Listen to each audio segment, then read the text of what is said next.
The Phoenix on the Sword by Robert E. Howard. Chapter 1.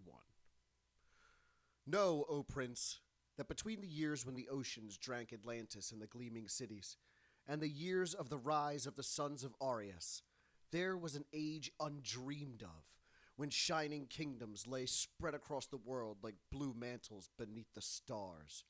Numidia, Orpheer, Berthunia, Hyperborea, Zamora with its dark-haired women and towers of spider-haunted mystery, Zingara with its chivalry, Koth that bordered on the pastoral lands of Shem, Stygia with its shadow-guarded tombs, Hyrcania whose riders were steel and silk and gold. But the proudest kingdom of the world was Aquilonia, reigning supreme in the dreaming west. Hither came Conan the Cimmerian, black-haired, sullen-eyed, sword in hand, a thief, a reaver, a slayer, with gigantic melancholies and gigantic mirth, to tread the jeweled thrones of the earth under his sandaled feet. The Numidian Chronicles. Over shadowy spires and gleaming towers lay the ghostly darkness and silence that runs before dawn. Into a dim alley, one of a veritable labyrinth of mysterious winding ways, 4 masked figures came hurriedly from a door which a dusky hand furtively opened. They spoke not, but went swiftly into the gloom, cloaks wrapped closely about them. As silently as the ghosts of murdered men, they disappeared into the darkness. Behind them, a sardonic countenance was framed in the partly open door. A pair of evil eyes glittered malevolently in the gloom. "Go into the night, creatures of the night," a voice mocked. "Oh, fools! Your doom hounds your heels like a blind dog, and you know it not." The speaker closed the door and bolted it, then turned and went up the corridor, candle in hand. He was a somber giant whose dusky skin revealed his Stygian blood. He came into an inner chamber, where a tall, lean man in worn velvet lounged like a great lazy cat on a silken couch, sipping wine from a huge golden goblet.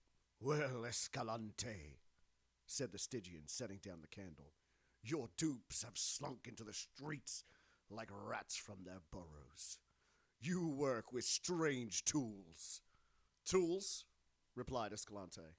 "Why, they consider me that. For months now, ever since the rebel force summoned me from the southern desert, I have been living in the very heart of my enemies, hiding by day in this obscure house, sulking through dark alleys and darker corridors at night.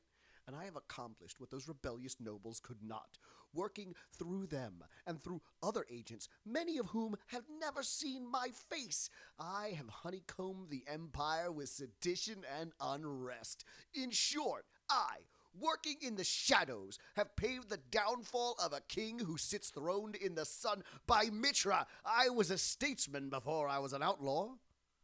"And these dupes, who deem themselves your masters?"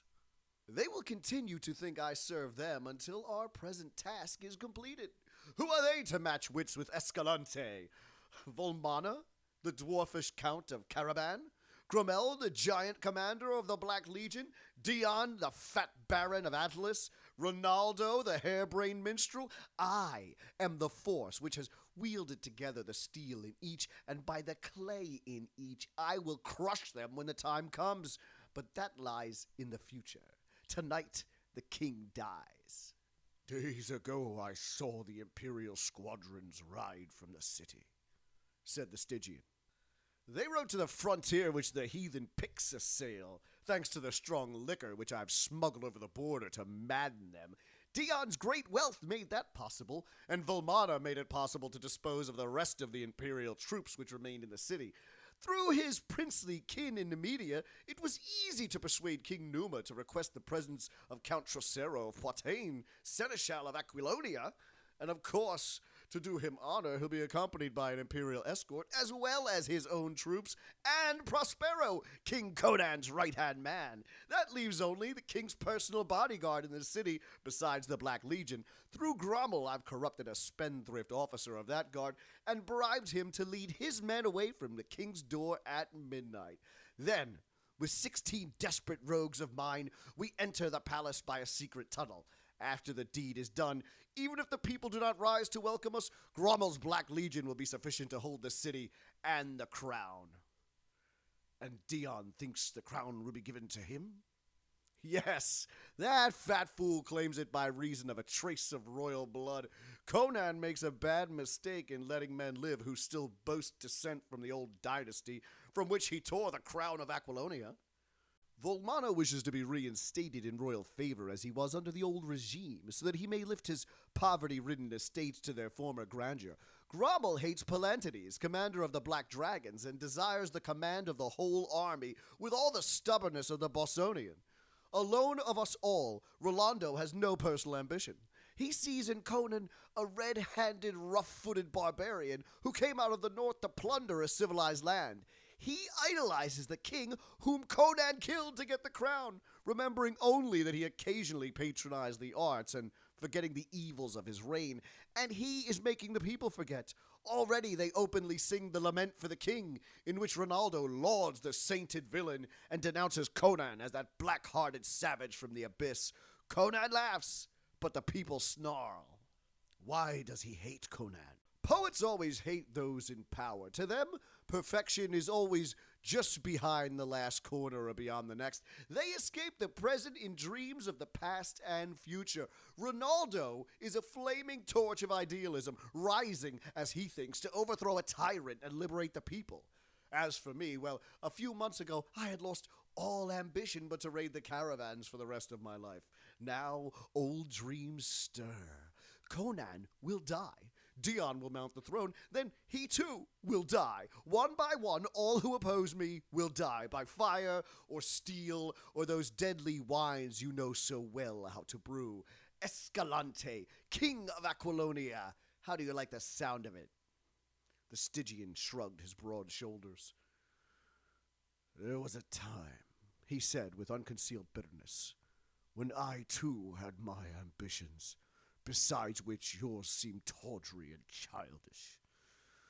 To what a state I have fallen! My old-time peers and rivals would stare indeed, could they see Thothamon of the Ring serving as a slave of an outlander, and an outlaw at that, and aiding in the petty ambitions of barons and kings.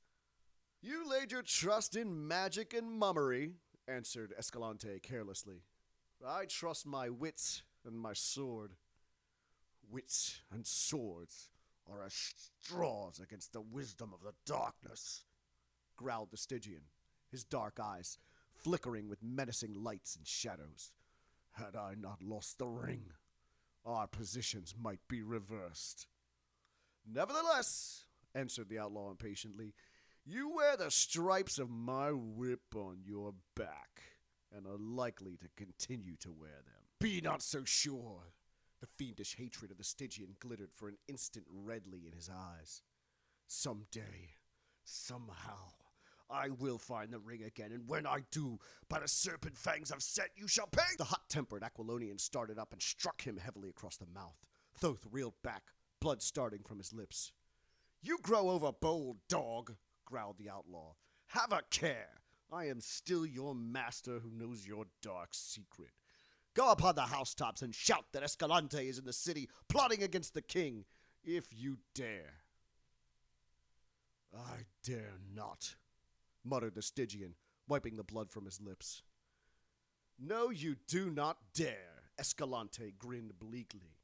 For if I die by your stealth or treachery, a hermit priest in the southern desert will know of it, and will break the seal of a manuscript I left in his hands, and having read, a word will be whispered in Stygia, and a wind will creep up from the south by midnight. And where will you hide your head, Thothamon? The slave shuddered, and his dusky face went ashen. Enough!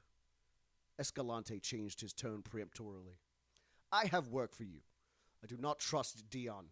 I bade him to ride to his country estate and remain there until the work tonight is done. That fat fool could never conceal his nervousness before the king today. Ride after him, and if you do not overtake him on the road, proceed to his estate and remain with him until we send for him. Don't let him out of your sight. He is mazed with fear and might bolt. might even rush to Conan in a panic and reveal the whole plot, hoping thus to save his own hide. Go! The slave bowed, hiding the hate in his eyes, and did as he was bidden. Escalante turned again to his wine. Over the jeweled spires was rising a dawn, crimson as blood. The Phoenix on the Sword by Robert E. Howard, Chapter 2. When I was a fighting man, the kettle drums they beat. The people scattered gold dust before my horse's feet. But now I am a great king, the people hound my track, with poison in my wine cup and daggers at my back. The Road of Kings. The room was large and ornate, with rich tapestries on the polished paneled walls, deep rugs on the ivory floor, and with lofty ceilings adorned with intricate carvings and silver scrollwork. Behind an ivory gold inlaid writing table sat a man whose broad shoulders and sun-browned skin seemed out of place among those luxuriant surroundings. He seemed more a part of the sun and winds and high places of the outlands. His slightest movement spoke of steel spring muscles knit to a keen brain with the coordination of a born fighting man. There was nothing deliberate or measured about his actions. Either he was perfectly at rest, still as a bronze statue, or else he was in motion. Not with the jerky quickness of overtense nerves, but with the cat-like speed that blurred the sight which tried to follow him. His garments were of rich fabric, but simply made. He wore no ring or ornaments, and his square-cut black mane was confined merely by a cloth of silver band around his head. Now he laid down the golden stylus with which he had been laboriously scrawling on waxed papyrus, rested his chin on his fist, and fixed his smoldering blue eyes enviously on the man who stood before him. This person was occupied in his own affairs at the moment, for he was taking up the laces of his gold-chased armor and abstractly whistling, a rather unconventional performance considering that he was in the presence of a king. "Prospero," said the man at the table. "These matters of statecraft weary me as all the fighting I have done never did." "All part of the game, Conan," answered the dark-eyed Poitanian. "You are king, you must play the part." "I wish I might ride with you to Numidia," said Conan enviously. "It seems ages since I had a horse between my knees.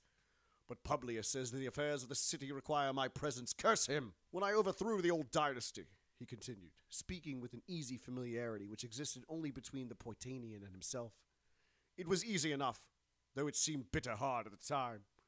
Looking back now over the wild path I followed, all those days of toil, intrigue, slaughter, and tribulation seemed like a dream.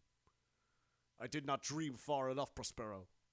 When King Numidides lay dead at my feet, and I tore the crown from his gory head and set it on my own, I had reached the ultimate border of my dreams.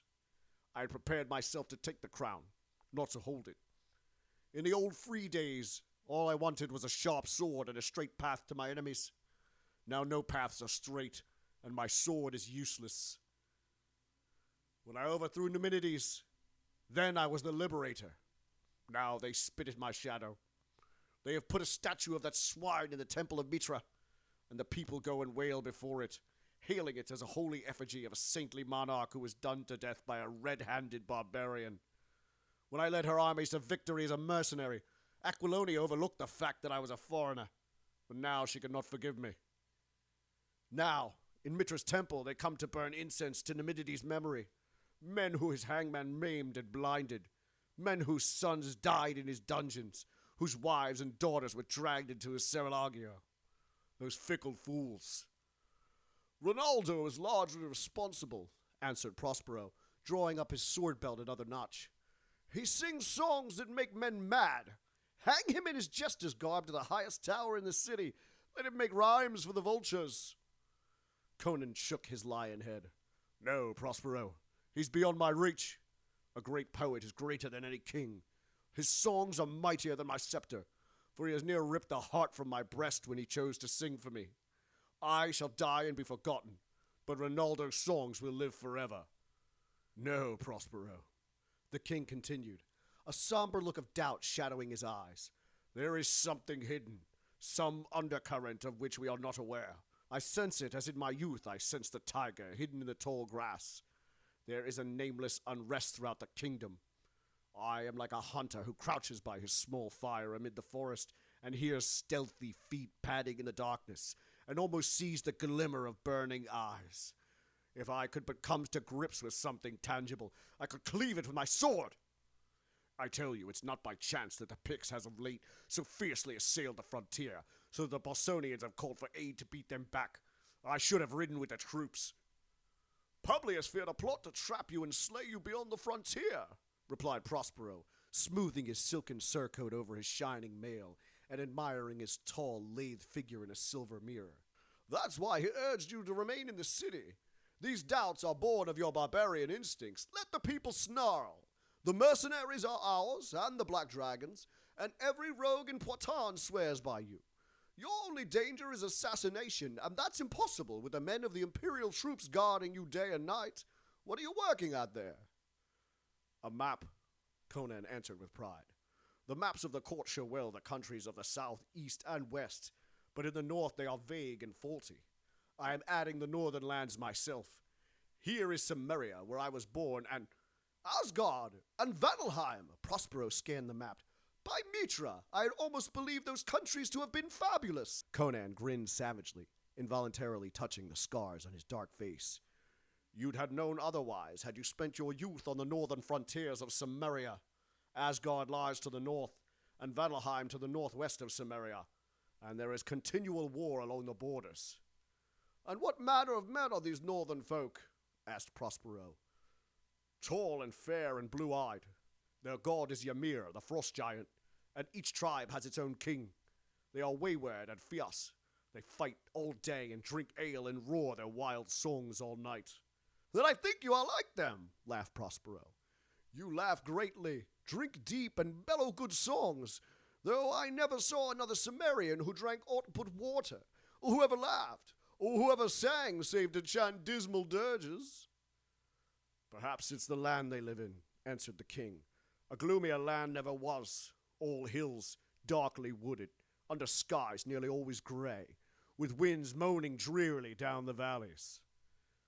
Little wonder men grow moody there, quoth Prospero with a shrug of his shoulders, thinking of the smiling, sun-washed plains and blue, lazy rivers of Poitin, Aquilonia's southernmost province.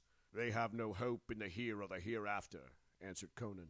Their gods are Crom and his dark race, who rule over a sunless place of everlasting mist, which is the world of the dead.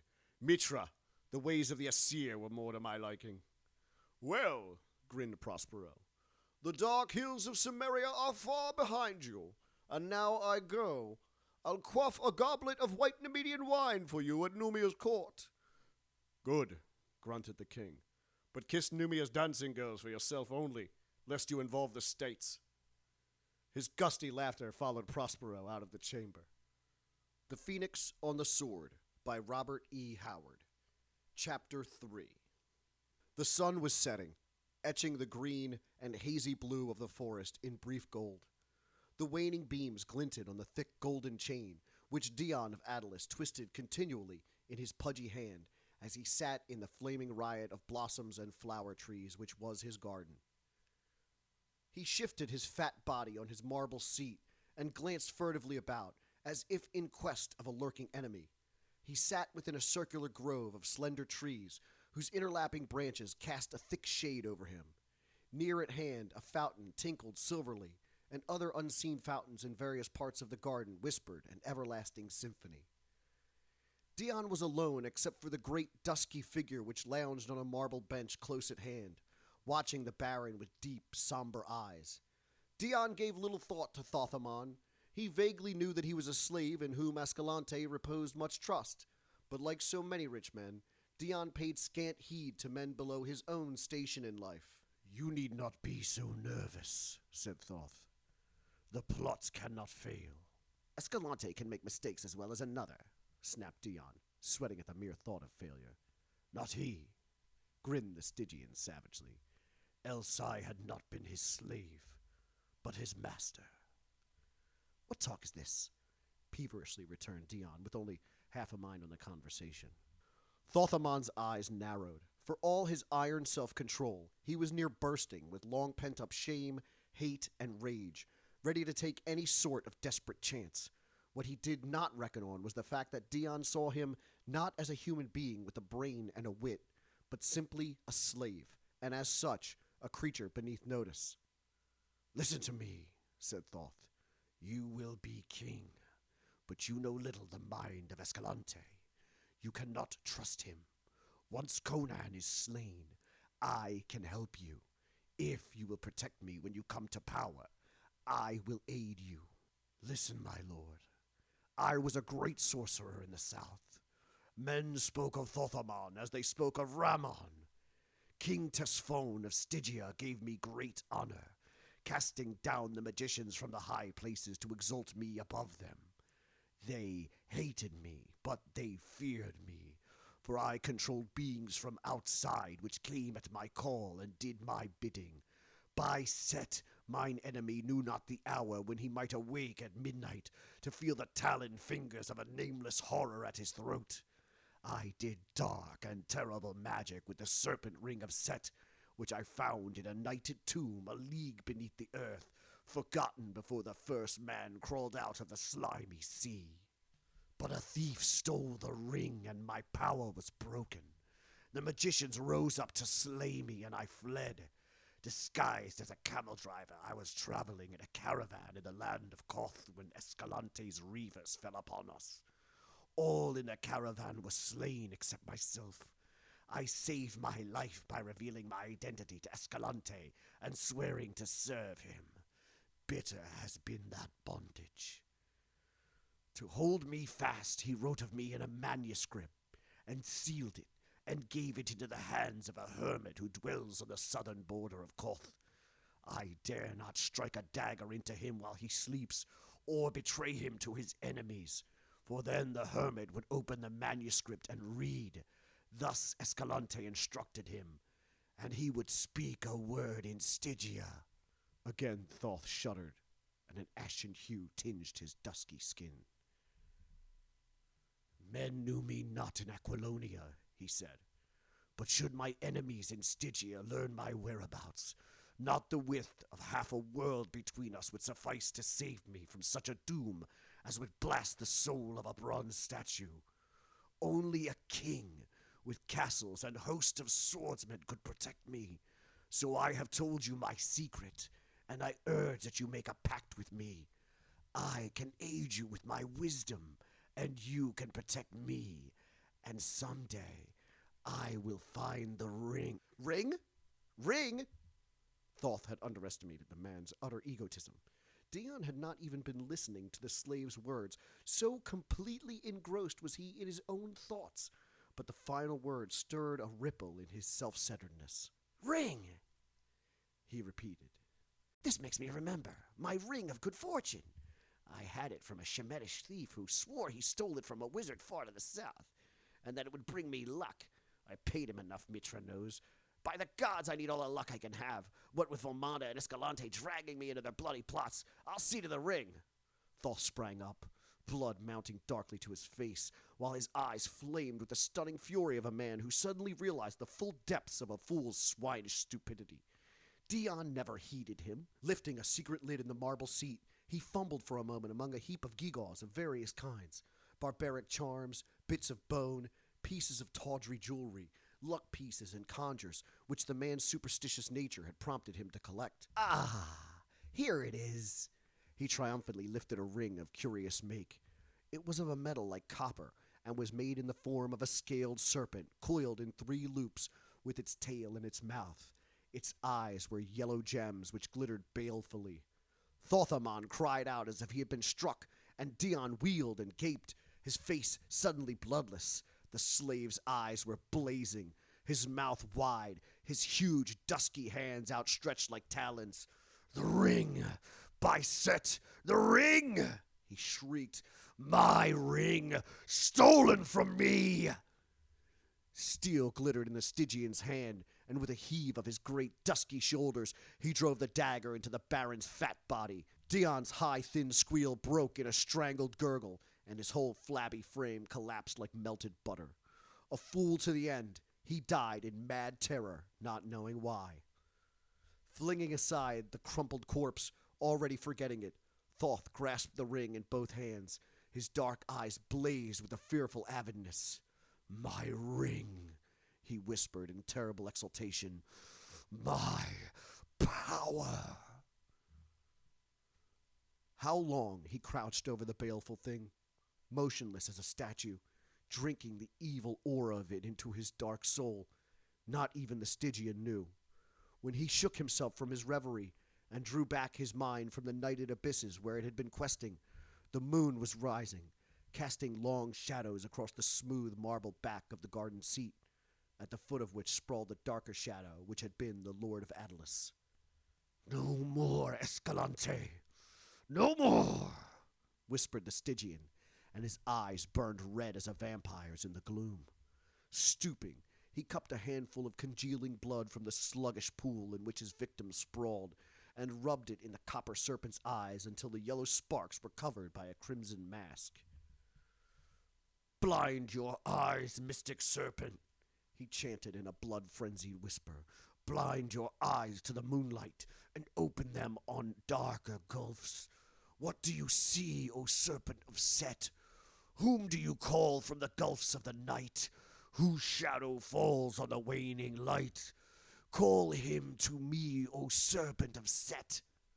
Stroking the scales with a particular circular motion of his fingers, a motion which always carried the fingers back to their starting place, his voice sank still lower as he whispered dark names and grisly incantations forgotten the world over, save in the grim hinterlands of dark Stygia, where monstrous shapes moved in the dusk of the tombs. There was a moment in the air about him, such a swirl as is made in water when some creature rises to the surface. A nameless, freezing wind blew on him briefly, as if from an opened door. Thoth felt a presence at his back, but he did not look about. He kept his eyes fixed on the moonlit space of marble, on which a tenuous shadow hovered. As he continued his whispered incantations, the shadow grew in size and clarity, until it stood out distinct and horrific. Its outline was not unlike that of a gigantic baboon, but no such baboon ever walked the earth, not even in Stygia. Still, Thoth did not look back, but drawing from his girdle a sandal of his master, always carried in the dim hope that he might be able to put it to such use, he cast it behind him. "Know it well, slave of the ring," he exclaimed. "Find him who wore it and destroy him. Look into his eyes and blast his soul before you tear out his throat. Kill him! Aye!" And in a blind burst of passion, "And all with him!" Etched on the moonlit wall, Thoth saw the horror lower its misshapen head and take the scent like some hideous hound.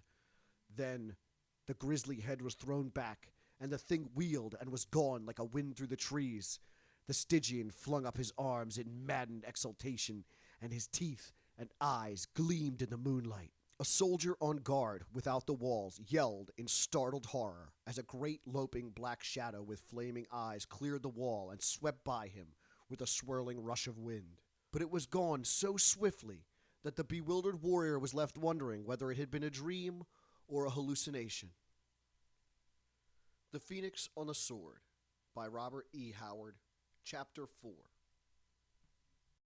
When the world was young, and men were weak, and the fiends of the night walked free, I strove with Set by fire and steel, and the juice of the upas tree.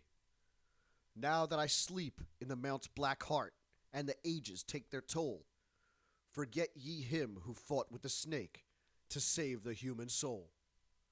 Alone in the great sleeping chamber with its high golden dome, King Conan slumbered and dreamed.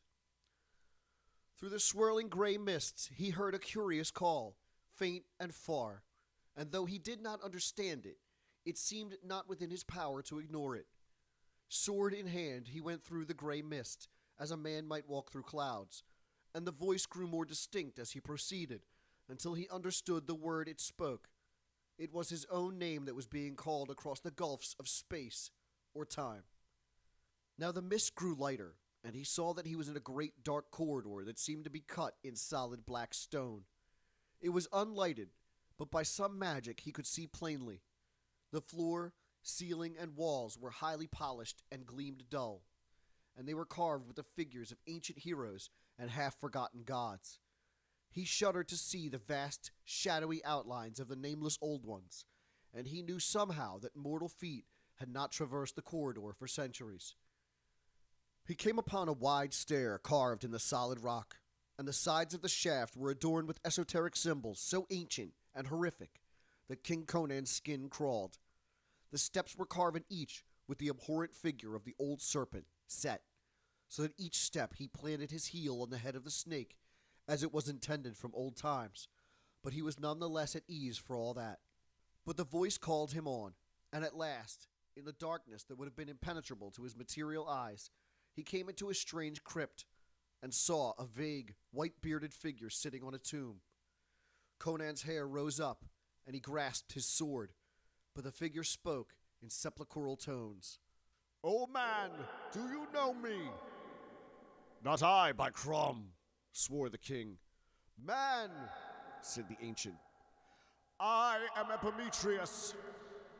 "But Epimetheus the sage has been dead for 1,500 years," stammered Conan.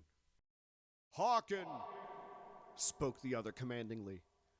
"As a pebble cast into a dark lake sends ripples to the further shores, happenings in the unseen world have broken like waves on my slumber. I have marked you well, Conan of Cimmeria, and the stamp of mighty happenings and great deeds is upon you. But dooms are loose in the land, against which your sword cannot aid you." "You speak in riddles," said Conan uneasily. "Let me face my foe, and I'll cleave his skull to the teeth." "Loose your barbarian fury against your foes of flesh and blood," answered the ancient. "It is not against men I must shield you. There are dark worlds barely guessed by man, wherein formless monsters stalk, fiends which may be drawn from the outer void to take material shape and rend and devour at the bidding of evil magicians. There is a serpent in your house, O king, an adder in your kingdom, come up from Stygia, with the dark wisdom of the shadows in his murky soul. As a sleeping man dreams of the serpent which crawls near him, I have felt the foul presence of Set's neophyte. He is drunk with terrible power, and the blows he strikes against his enemy may well bring down the kingdom. I have called you to me to give you a weapon against him and his hellhound pack." "But why?" bewilderedly asked Conan. "Men say you sleep in the black heart of Golamira, whence you send forth your ghosts on unseen wings to aid Aquilonia in times of need. But I am an outlander and a barbarian. Peace!" The ghostly tones reverberated through the great shadowy cavern. "Your destiny is one with Aquilonia. Gigantic happenings are forming in the web and the womb of fate, and a blood-mad sorcerer shall not stand in the path of an imperial destiny. Ages ago, Set coiled about the world like a python about its prey. All my life, which was as the lives of 3 common men, I fought him. I drove him into the shadows of the mysterious south. But in dark Stygia, men still worship him who to us is the archdemon. As I fought Set, I fight his worshippers, and his votaries, and his acolytes. Hold out your sword." Wondering, Conan did so, and on the great blade, close to the heavy silver guard, the ancient traced with a bony finger a strange symbol that glowed like white fire in the shadows. And on the instant, crypt, tomb, and ancient vanished, and Conan, bewildered, sprang from his couch in the great golden domed chamber. And as he stood, bewildered at the strangeness of his dream, he realized that he was gripping his sword in his hand, and his hair prickled at the nape of his neck, for on the broad blade was carven a symbol, the outline of a phoenix, and he remembered that on the tomb in the crypt he had seen what he thought to be a similar figure, carven of stone. Now he wondered if it had been but a stone figure, and his skin crawled at the strangeness of it all. Then, as he stood, a stealthy sound in the corridor outside brought him to life, and without stopping to investigate, he began to don his armor. Again, he was the barbarian, suspicious and alert as a gray wolf at bay. The Phoenix on the Sword by Robert E. Howard, Chapter 5. What do I know of cultured ways, the glit, the craft, and the lie? I, who was born in a naked land and bred in an open sky. The subtle tongue, the softest guile, they fail when the broadswords sing. Rush in and die, dogs.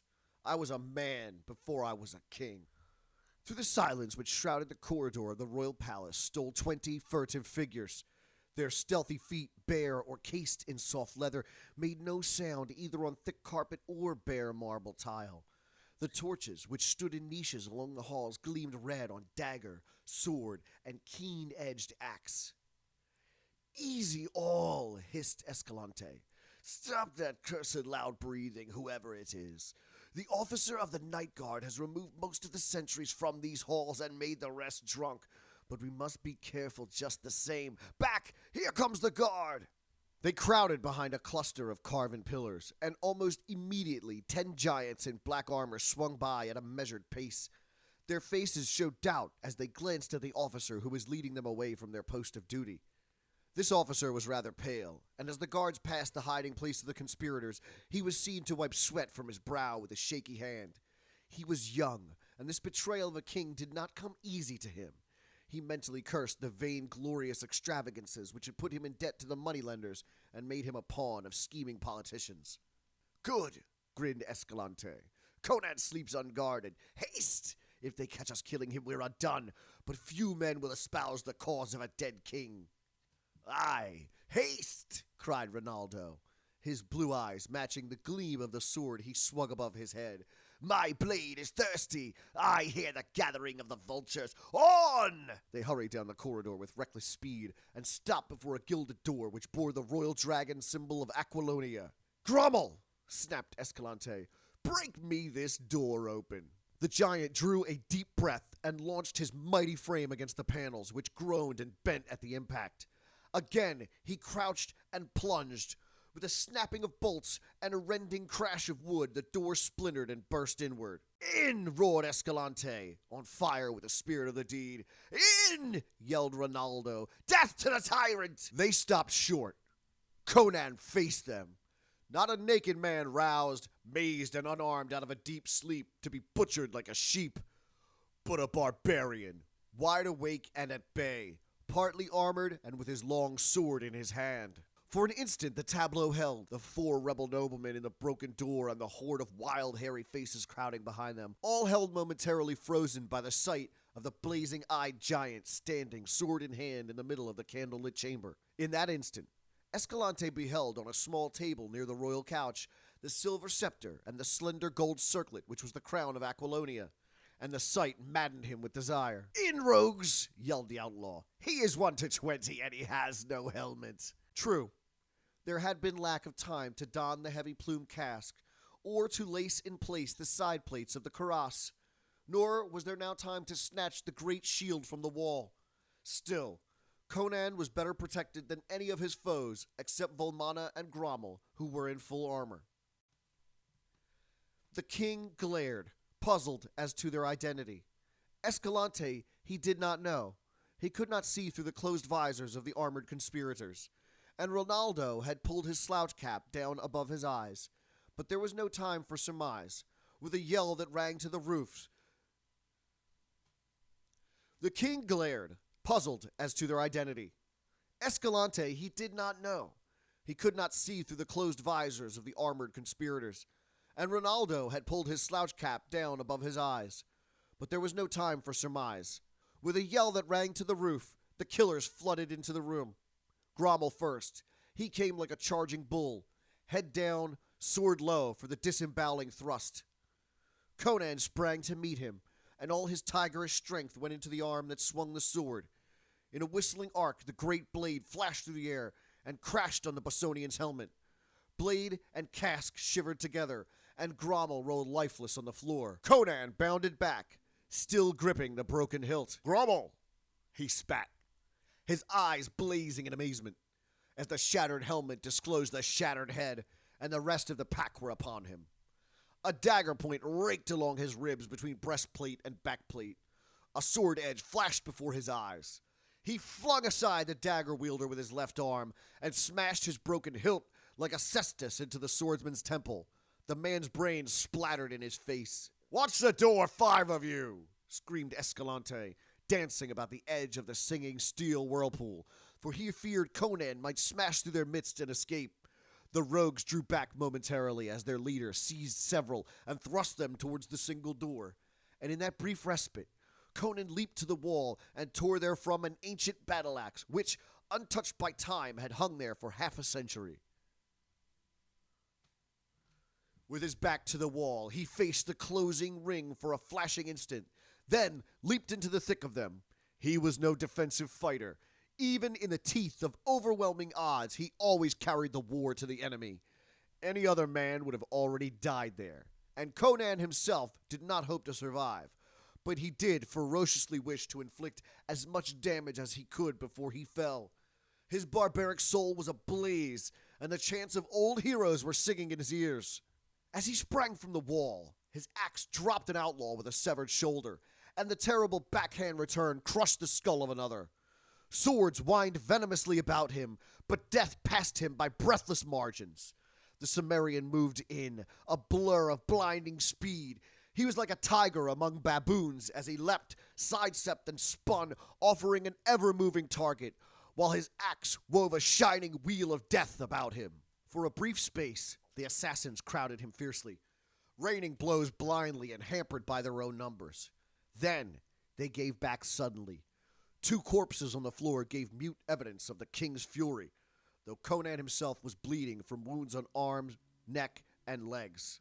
"Knaves!" screamed Ronaldo, dashing off his feathered cap, his wild eyes glaring. "Do ye shrink from combat? Shall the despot live? Out on it!" He rushed in, hacking madly, but Conan, recognizing him, shattered his sword with a short, terrific chop, and with a powerful push of his open hand, sent him reeling to the floor. The king took Escalante's point in his left arm, and the outlaw barely survived by ducking and springing backwards from the swinging axe. Again, the wolves swirled in, and Conan's axe sang and crushed. A hairy rascal stooped beneath its stroke and dived at the king's legs, but after wrestling for a brief instant at what seemed like a solid iron tower, glanced up in time to see the falling axe, but not in time to avoid it. In the interim, one of his comrades lifted a broadsword with both hands and hewn through the king's left shoulder plate, wounding the shoulder beneath. In an instant, Conan's cuirass was full of blood. Vomana, flinging the attackers right and left in his savage impatience, came plowing through and hacked murderously at Conan's unprotected head. The king ducked deeply, and the sword shaved off a lock of his black hair as it whistled above him. Conan pivoted on his heel and struck in from the side.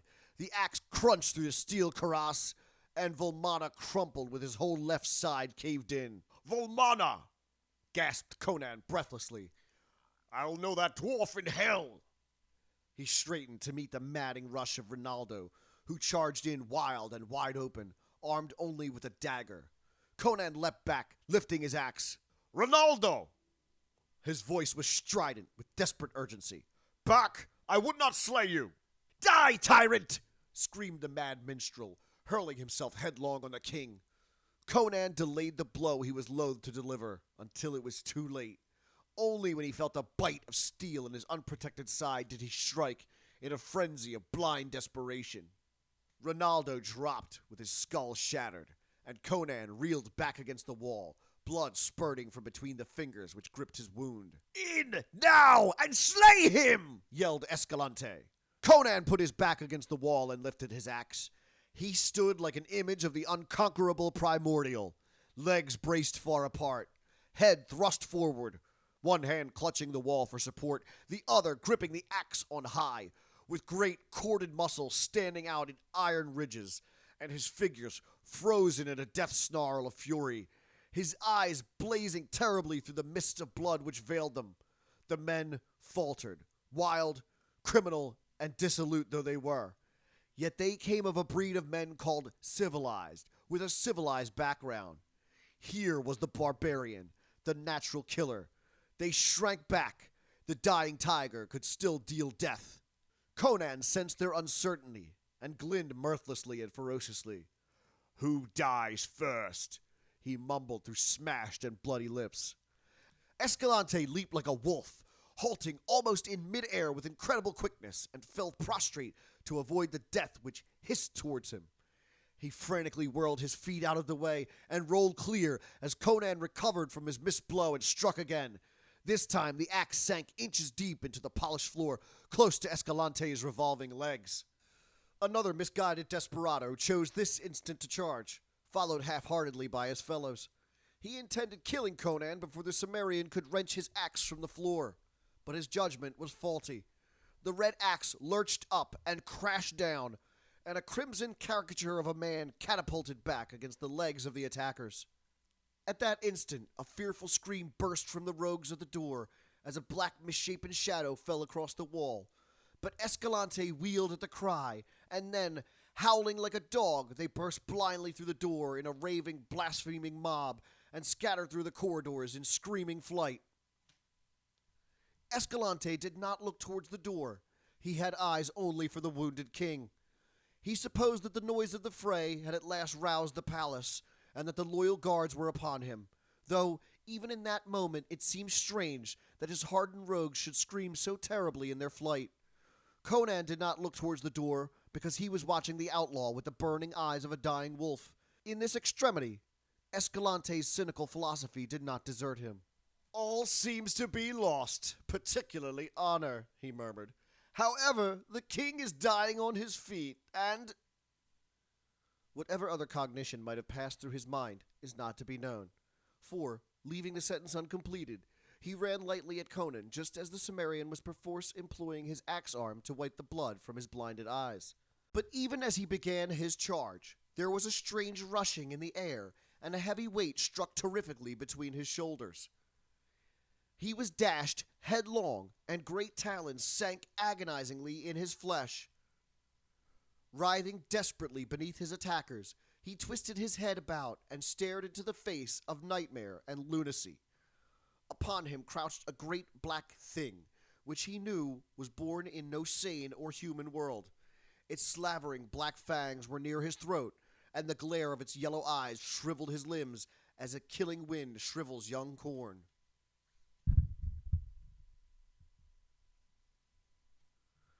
But even as he began his charge, there was a strange rushing in the air, and a heavy weight struck terrifically between his shoulders. He was dashed headlong, and great talons sank agonizingly in his flesh. Writhing desperately beneath his attacker, he twisted his head about and stared into the face of nightmare and lunacy. Upon him crouched a great black thing, which he knew was born in no sane or human world. Its slavering black fangs were near his throat, and the glare of its yellow eyes shriveled his limbs as a killing wind shrivels young corn. The hideousness of its face transcended mere bestiality. It might have been the face of an ancient evil mummy, quickened with demoniac life. In those abhorrent features, the outlaw's dilated eyes seemed to see, like a shadow in the madness that enveloped him, a faint and terrible resemblance to the slave Thothamon. Then Escalante's cynical and all-sufficient philosophy deserted him, and with a ghastly cry, he gave up the ghost before those slavering fangs touched him. Conan, shaking the blood drops from his eyes, stared frozen. At first, he thought it was a great black hound which stood above Escalante's distorted body. Then, as his sight cleared, he saw that it was neither hound nor baboon. With a cry that was like an echo of Escalante's death shriek, he reeled away from the wall and met the leaping horror with a cast of his axe that had behind it all the desperate power of his electrified nerves. The flying weapon glanced singingly from the slanting skull it should have crushed, and the king was hurled halfway across the chamber by the impact of the giant body. The slavering jaws closed on the arm Conan flung up to guard his throat, but the monster made no effort to secure a death grip. Over his mangled arm it glared fiendishly into the king's eyes, in which there began to be mirrored a likeness of the horror which stared from the dead eyes of Escalante. Conan felt his soul shrivel and begin to be drawn out of his body, to drown in the yellow wells of cosmic horror which glimmered spectrally in the formless chaos that was growing about him and engulfing all life and sanity. Those eyes grew and became gigantic, and in them the Cimmerian glimpsed the reality of all the abysmal and blasphemous horrors that lurk in the outer darkness of formless voids and nighted gulfs. He opened his bloody lips to shriek his hate and loathing, but only a dry rattle burst from his throat. But the horror that paralyzed and destroyed Escalante roused in the Cimmerian a frenzied fury akin to madness. With a volcanic wrench of his whole body, he plunged backwards, heedless of the agony in his torn arm, dragging the monster bodily with him. And his outflung hand struck something his dazed fighting brain recognized as the hilt of his broken sword. Instinctively, he gripped it and struck with all the power of nerve and thew as a man stabs with a dagger. The broken blade sank deep, and Conan's arm was released as the abhorrent mouth gaped as in agony. The king was hurled violently aside, and lifting himself on one hand, he saw, as one mazed, the terrible convulsions of the monster from which thick blood was gushing through the great wound his broken blade had torn. As he watched, its struggle ceased, and it lay jerking spasmodically, staring upward with its grisly dead eyes. Conan blinked and shook the blood from his own eyes. It seemed to him that the thing was melting and disintegrating into a slimy, unstable mass. Then a melody of voices reached his ears, and the room was thronged with the finely roused people of the court. Knights, peers, ladies, men-at-arms, counselors, all babbling and shouting and getting in each other's way.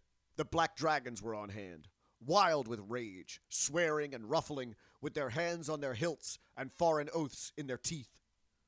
Of the young officer of the door guard, nothing was seen, nor was he found then or later, though earnestly sought after. "Cromwell, Vilmana, Rolando!" exclaimed Publius, the high counselor, wringing his fat hands among the corpses. "Black treachery! Someone shall dance for this! Call the guard!" "The guard is here, you old fool!" cavalierly snapped Polyntides, commander of the Black Dragon, forgetting Publius's rank in the stress of the moment. "Best you stop your caterwauling and aid us to bind the king's wounds. He's likely to bleed to death." "Yes, yes," cried Publius, who was a man of plans rather than action. "We must bind his wounds. Send for every leech of the court. Oh, my lord, what a black shame on the city. Are you entirely slain?" "Wine," gasped the king from the couch where they had laid him. They put a goblet to his bloody lips, and he drank like a man half dead of thirst. "Good," he grunted, falling back. "Slaying is cursed dry work." They had stanched the flow of blood, and the innate vitality of the barbarian was asserting itself.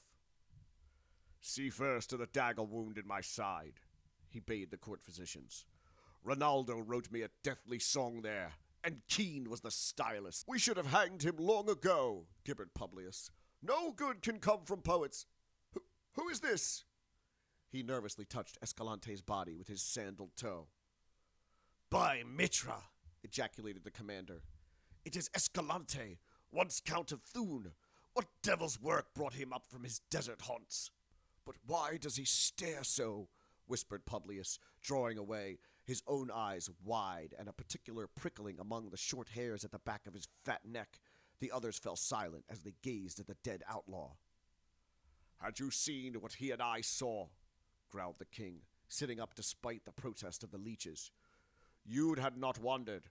Blast your own gaze by looking at—" He stopped short, his mouth gaping, his finger pointing fruitlessly. Where the monster had died, only the bare floor met his eyes. "Crom!" he swore. "The thing's melted back into the foulness which bore it." "The king is delirious," whispered a noble. Conan heard and swore with barbaric oaths.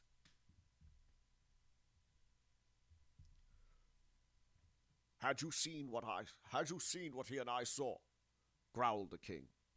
"Had you seen what he and I saw?" growled the king, sitting up despite the protest of the leeches. "You'd had not wondered. Blast your own eyes by looking at—" He stopped short, his mouth gaping, his finger pointing fruitlessly. Where the monster had died, only the bare floor met his eyes. Crom, he swore. The thing's melted back into the foulness which bore it. The king is delirious, whispered a noble. Conan heard and swore with barbaric oaths. By Ban, Morrigan, Macha, and the Main, he concluded wrathfully. I am sane. It was like a cross between a Stygian mummy and a baboon. It came through the door, and Escalante's rogues fled before it. It slew Escalante, who was about to run me through. Then it came upon me, and I slew it. How, I know not, for my axe glanced from it as from a rack, but I think that the sage Epimetheus had a hand in it. Hark how he names Epimetheus, dead for 1,500 years, they whispered to each other. By Ymir, thundered the king. This night I talked with Epimetheus. He called to me in my dreams, and I walked down the black stone corridor carved with old gods to a stone layer, on the steps of which were the outlines of Set, until I came to a crypt and a tomb with a phoenix carved on it. In Mitra's name, Lord King, be silent! It was the high priest of Mitra who cried out, and his countenance was ashen. Conan threw his head up like a lion tossing back its mane, and his voice was thick with the growl of the angry lion. Am I a slave to shut my mouth at your command? Nay, nay, my lord. The high priest was trembling, but not through fear of the royal wrath. I meant no offense. He bent his head close to the king and spoke in a whisper that carried only to Conan's ears. My lord, this is a matter beyond human understanding. Only the inner circle of the priestcraft know of the black stone corridor carved in the black heart of Mount Golomir by unknown hands, or of the phoenix-guarded tomb where Epimetheus was laid to rest 1,500 years ago. And since that time, no living man has entered it, for his chosen priest, after placing the sage in the crypt, blocked up the outer entrance of the corridor so that no man could find it. And today, not even the high priest know where it is. Only by word of mouth, handed down by the high priest to the chosen few, and jealously guarded, does the inner circle of Mitra's acolytes know of the resting place of Epimetheus in the black heart of Golomira. It is one of the mysteries on which Mitra's cult stands. I cannot say by what magic Epimetheus brought me to him, answered Conan. But I talked with him, and he made a mark on my sword.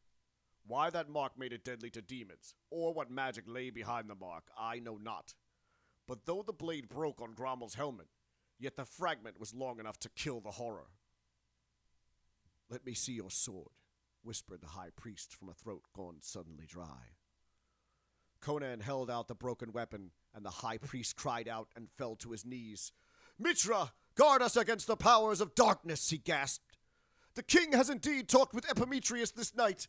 There, on the sword, it is the secret sign none might make but him. The emblem of the immortal phoenix which broods forever over his tomb. A candle, quick! Look again at the spot where the king said the goblin died.